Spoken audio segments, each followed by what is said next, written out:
Construcciones ecológicas, la ecoconstrucción eólica.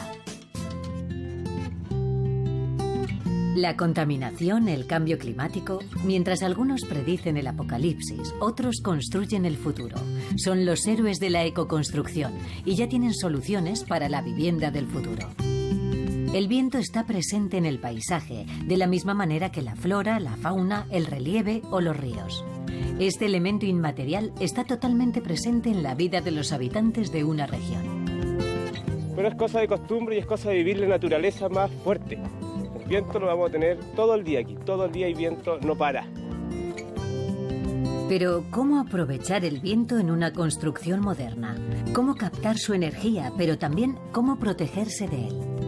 En Brasil, gracias al viento y a la arquitectura de esta casa, en su interior se disfruta de una temperatura agradable, sin necesidad de aire acondicionado. En la isla de Sanso siempre se han sabido proteger del viento.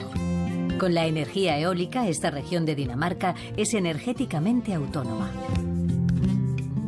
En la Patagonia, en el extremo sur de Chile, los viajeros que vienen a descubrir este rincón del mundo se alojan en construcciones ultraligeras y a la vez resistentes al viento. Además, su impacto sobre el paisaje es mínimo.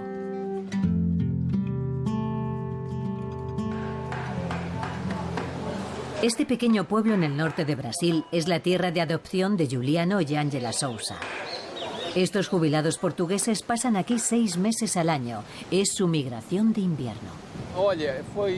Hace ya unos 10 años, un día que estaba en otra playa, tomé la carretera que bordea la costa y llegué a Mundau.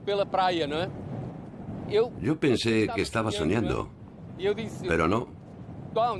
Me pellizqué y realmente estaba allí. Me pareció un lugar precioso. Había un río maravilloso, las dunas, el mar. Fue una verdadera suerte encontrar este lugar. Estábamos encantados y me dije, aquí es donde quiero tener una casa. Aquí, la temperatura oscila entre los 22 y los 33 grados durante todo el año. La casa convive con el viento.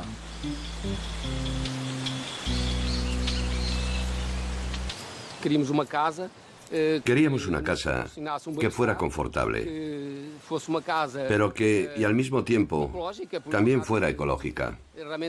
No queríamos depender de aparatos, ni de aire acondicionado. Nos pusimos en contacto con los arquitectos Patricia y Vasco para que la diseñaran y la construyeran. Cuando nos enseñaron los planos, nos quedamos maravillados, encantados.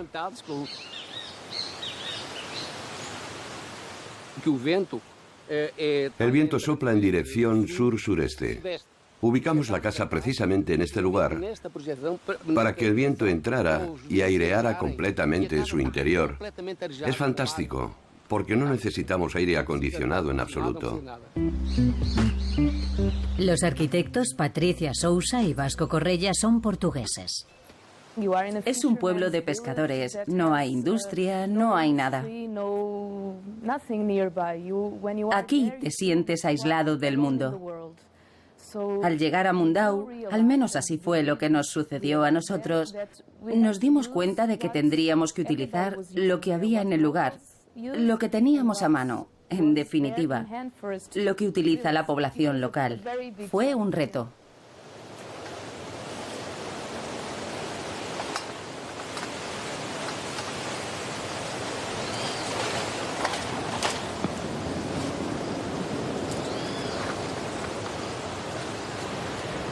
Para construir esta casa no usamos ningún tipo de máquinas.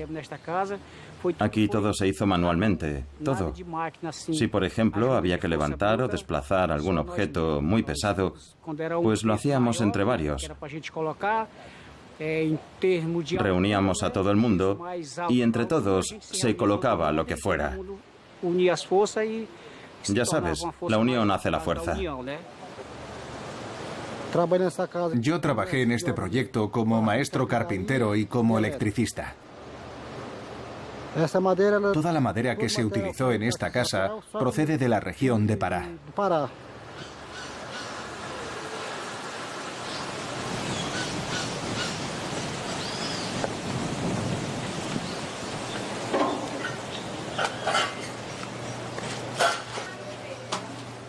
Subimos. Esto era justo lo que queríamos. Una casa con grandes ventanales, un balcón, como se dice en francés, y con hermosas vistas del paisaje. Pero de todas maneras, había un problema. Aquí hace mucho sol, así que para poder tener sombra y privacidad, los arquitectos tuvieron que hacer esto. Es como si fueran cortinas, ¿ven?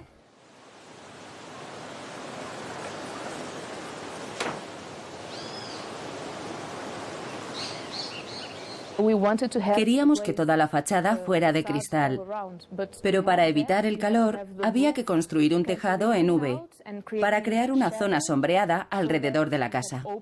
Así se pueden abrir las ventanas y además controlar las corrientes de aire que circulan por toda la casa abriendo las ventanas.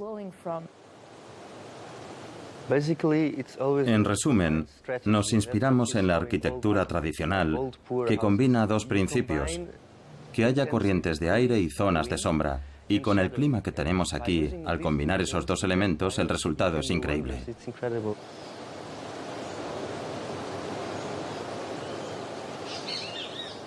Los ventanales están orientados precisamente por donde viene el viento. Podemos abrir las ventanas de par en par, o si se quiere un poco menos, gracias a un enganche que hay en la parte inferior. Regulando la abertura, se deja pasar más o menos viento. Además, las ventanas miden 3,20 m. Gracias a este sistema, por la casa circula una corriente de aire muy agradable. No pasamos calor, siempre hay una temperatura ideal.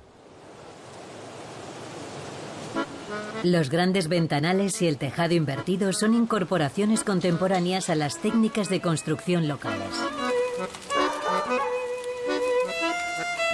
Los artesanos se han adaptado y también han aportado su experiencia. En Mundau, el viento sopla de la tierra hacia el mar, mientras que en otros lugares sopla desde el mar hacia la tierra. Así que aquí lo hace al revés. Por eso los arquitectos han diseñado este tejado que se adapta al viento.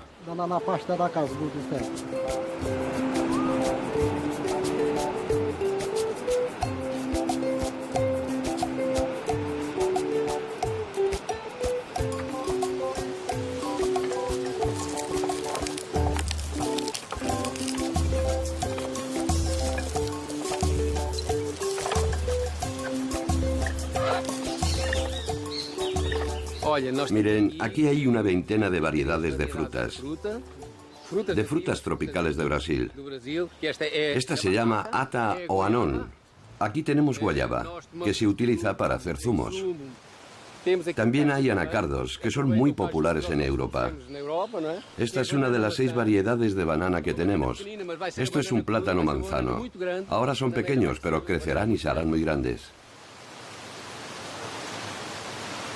Definitivamente, el invierno es aquí más suave. Aquí tenemos agua de sobra. Hay más que suficiente. El agua que utilizamos para regar todas estas plantas viene de un pozo que nos surte para regar todo el jardín. Tenemos agua corriente las 24 horas del día. Hay agua en abundancia. Las plantas nunca se mueren.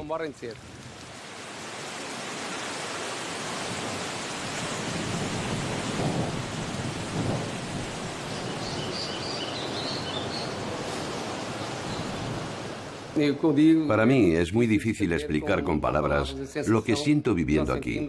Al atardecer, cuando se pone el sol, después de un día de trabajo, te tomas un vasito de Oporto mientras escuchas música y notas cómo entra una ligera brisa en toda la casa. Es casi irreal, es una maravilla.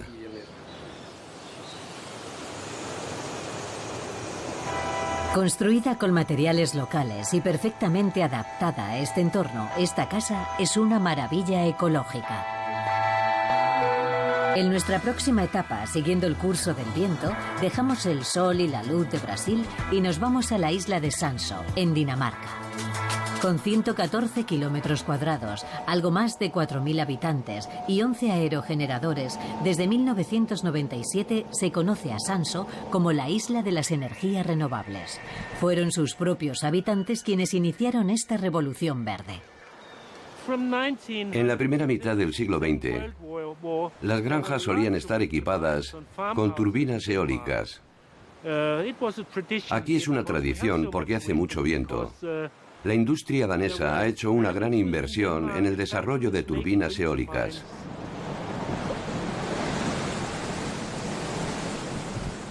En Samso, nuestro objetivo era demostrar que seríamos capaces de hacer esa transición y producir energía 100% renovable. Se celebró un concurso en el que participaron 5 islas. 5 islas que cumplían los requisitos para poder competir. Al final, fuimos nosotros quienes ganamos, pero antes de la victoria, en realidad, nadie pensaba que nuestra isla lo pudiera conseguir.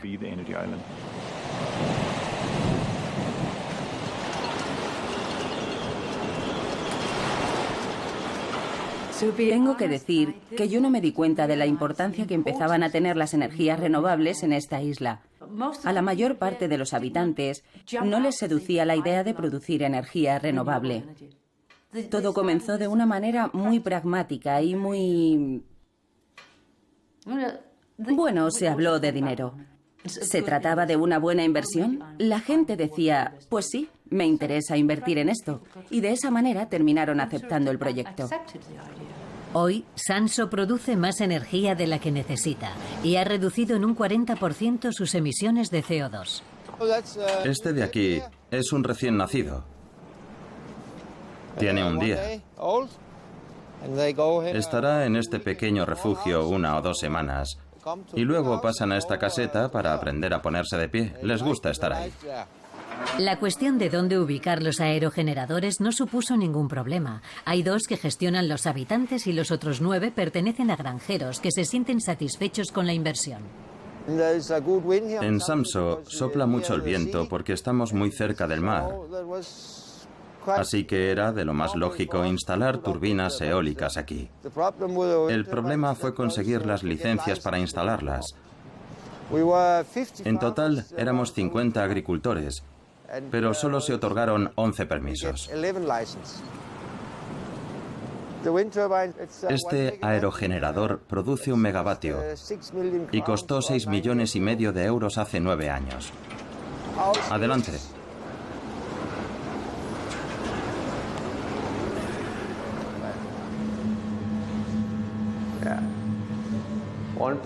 Marca 1,3, lo que equivale a unos 22 o 23 millones de kilovatios en 9 años. No está mal.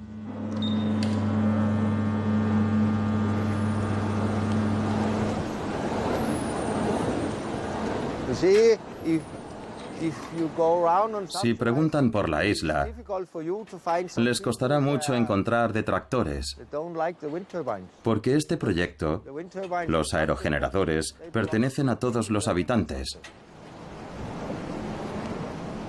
Alrededor del 60% de las viviendas están conectadas a la red. Un grupo de expertos visitó al resto de los habitantes para buscar soluciones alternativas.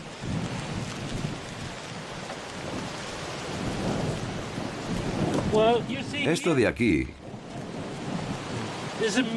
es un contador que me permite saber cuánta energía consumo. Pero también produzco electricidad. Produzco electricidad cuando hace sol.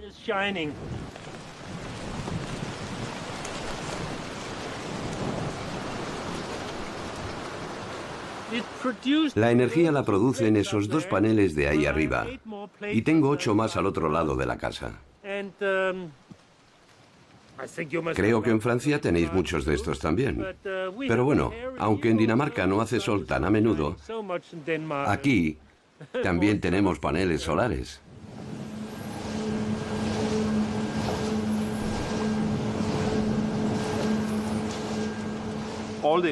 Casi toda la electricidad que consumimos la producen los aerogeneradores.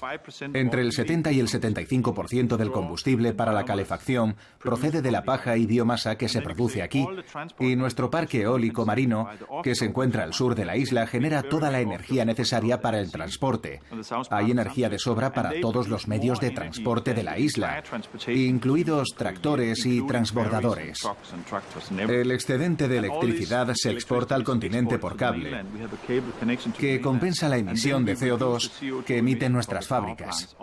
También compensamos las emisiones de gases de efecto invernadero produciendo energía verde con las turbinas eólicas. En mi opinión, los aerogeneradores tienen un impacto muy positivo. Muchas compañías eléctricas afirman que generar energía eólica no es del todo fiable porque el viento va y viene.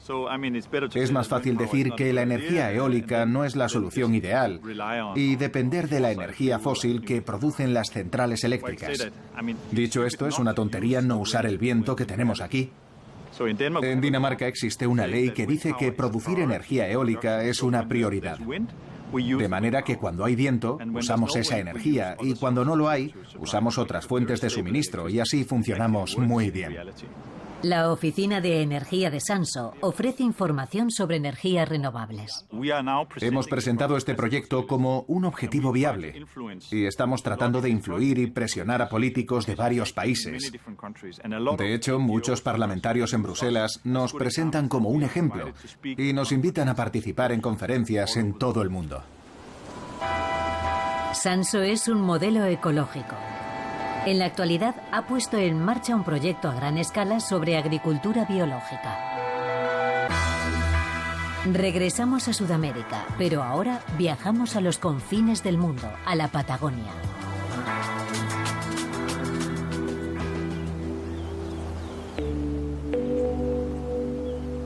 En el Parque Nacional Torres del Paine, el Hotel Ecocamp aloja a sus huéspedes en pequeñas casas inspiradas en las construcciones de los primeros habitantes. Aquí están acostumbrados a vivir con el viento. El viento influye generalmente en todo, desde el ánimo de una persona. Aquí el viento en Patagonia es constante. Tenemos 7, 8 días de viento de 100 kilómetros por hora y el estado anímico de las personas varía. En cambio, en el campo, todo fue creado por el viento. Y lo normal del viento aquí son 80 kilómetros por hora diario. Siempre está en esa temperatura, en esa velocidad, hasta llegar hasta los 200, 240 kilómetros. Y es lo que cambia todo. Árboles de Notofagus crecen en una forma no uniforme, todos crecen hacia distintos lados, se nos está pegando. Árboles que se queman por el viento, todo lo crea aquí el viento. No hay forma de controlarlo. Pero se puede aprender a vivir con él. Los indios que poblaban la región de Tierra del Fuego, especialmente los indios Cahuéscar, de ellos tomamos el concepto de estos domos, porque ellos vivían antiguamente en domos hechos de madera, y tratamos de copiar de alguna manera la forma como ellos vivían antiguamente, tratando de llevarla a los tiempos modernos. Si ustedes se fijan, las construcciones están en altura para tratar de que la flora y la fauna circule por abajo de estos domos. No son construcciones que estén fijas al suelo, no hay hormigón, por ejemplo, no hay cemento. Tratamos de impactar lo menos posible el terreno donde nos posamos. Esa es la idea. Gracias al concepto arquitectónico que tienen los domos, el impacto en el pasajero o en la persona que vive acá es muy mínimo en los interiores de cada una de estas instalaciones. Por su aerodinámica, el viento lo afecta muy poco. Lo afecta mucho menos que en una construcción tradicional.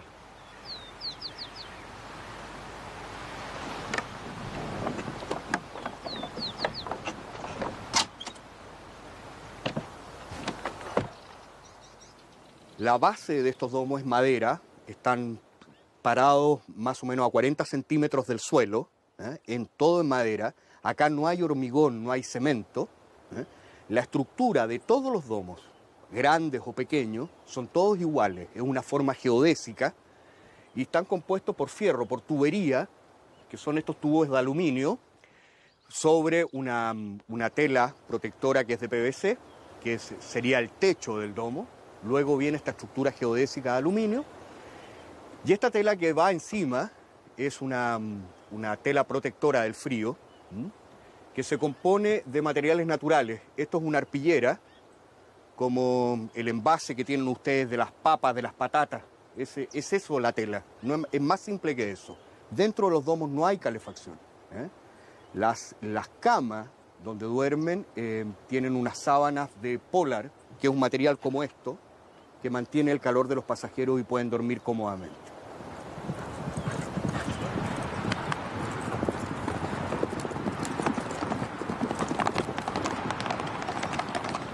En este sector no tenemos electricidad. Tenemos que nosotros mismos producirla, y la producimos a través en una cascada, en un río que está cerca, hacia arriba. En este momento estamos en la central de energía del Ecocamp. Acá donde se produce la electricidad, con la cual nosotros iluminamos el eco, y podemos mantener los refrigeradores, los congeladores, hacia un riachuelo pequeño, donde nosotros tomamos el agua, y a esa distancia la traemos a esta turbina, genera 12 volts, que cargan este banco de batería. Este banco de batería de 12 volts también, que entra un inversor, que la transforma en 220 volts, que es la energía que ustedes tienen en Francia, que tenemos en Chile, y con la cual le podemos dar energía a todo el eco.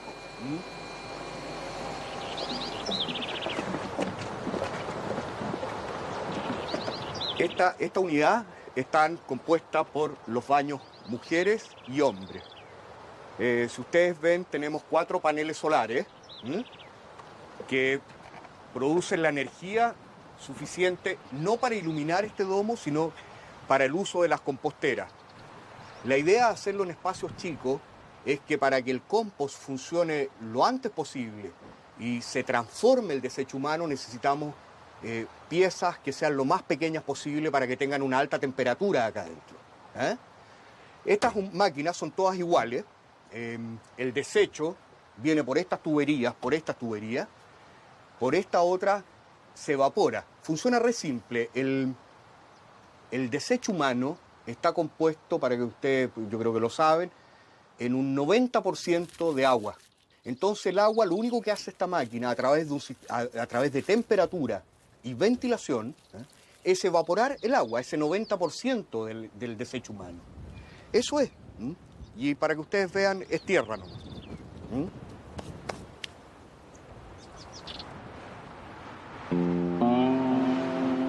Desde el campamento se puede ir a las montañas de Torres del Paine y al glaciar caminando o a caballo.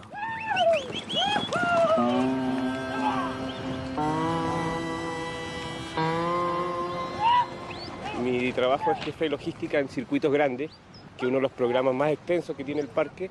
Son alrededor de 10 días de caminata, 8 días con 150 kilómetros que tenemos que completar. Es una vuelta en círculo. Y el trabajo lo realizamos con todo tipo de pasajeros, desde pasajeros de 18 hasta 70, 75 años, sin ningún problema de edad, no nos regimos por eso. Somos de Londres. Estamos recién casados y hemos venido a Sudamérica a pasar 2 semanas. Queríamos hacer senderismo, así que ya llevamos 4 días caminando. Se está muy bien en esta época del año, hay mucha paz y tranquilidad. Creíamos que habría más movimiento, pero apenas hemos visto a nadie. Estamos disfrutando de la naturaleza. Sí. Es perfecto. Nos encanta la filosofía de esta gente, su apacible modo de vida, su hospitalidad y el respeto que sienten por el medio ambiente. Es fantástico.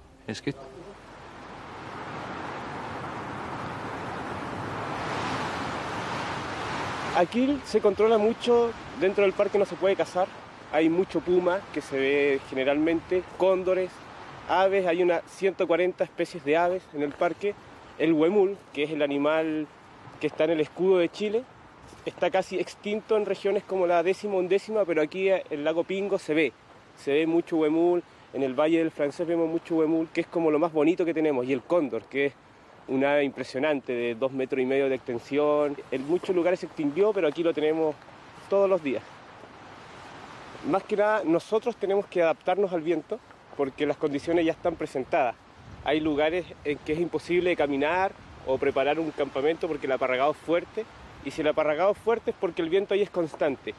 O sea, si el bosque es bajo, el viento va a ser siempre de 100 kilómetros por hora. Si el bosque es alto, creció porque el viento no lo golpea tanto. Entonces tenemos que buscar ese tipo de lugares para adaptarnos. El EcoCamp está en un lugar donde los comedores están en bosques altos. ¿Por qué? Porque el viento ahí golpea menos. Pero los comedores los domos de pasajeros están en lugares bajos, que generalmente pasajeros el primer día es muy complicado dormir para ellos porque no están acostumbrados a que el viento esté golpeando todos los días la carpa. Pero es cosa de costumbre y es cosa de vivir la naturaleza más fuerte. El viento lo vamos a tener todo el día aquí, todo el día hay viento, no para. Vivir con y no en contra del viento. Si en Chile es posible, solo hay que ponerlo en práctica en otros lugares.